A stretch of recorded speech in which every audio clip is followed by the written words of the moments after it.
खरं सांगते, अतिशय पौष्टिक अशी करटुल्याची भाजी वर्षातून एकदा तरी नक्की खावी.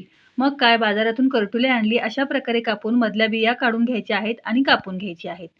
सगळी करटुले मी अशाच प्रकारे कापून घेतलेली आहेत. आता काय करूया, स्वच्छ पाण्याने धुवून घ्यायची आहेत. करटुले धुवून घेतल्यानंतर आपण काय करूया, लगेचच फोडणी देऊया. तेल छान तापलेलं आहे, त्यामध्ये जिरं घालायचं आहे. जिरं छान फुललं की बारीक चिरलेला कांदा, मिरची घालायची आहे. छान असं परतून घ्यायचं आहे.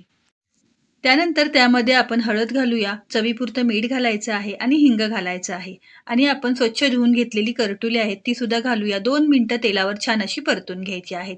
त्यानंतर काय करायचं आहे, झाकण ठेवून 10 मिनिटं बारीक गॅसवर वाफ आणायची आहे. 10 मिनिटं झालेली आहेत, मस्त वाफ आलेली आहे, करटुली छान अशी शिजलेली आहे. आता वरून फक्त ओलं खोबरं पेरायचं की झाली आपली पौष्टिक अशी करटुल्याची भाजी. एकदा तरी नक्की आणा आणि करून बघा. रेसिपी कशी वाटली कमेंट्स करून नक्की सांगा. रेसिपी आवडल्यास लाईक करा, शेअर करा, सबस्क्राईब करा. पुन्हा भेटूया. धन्यवाद.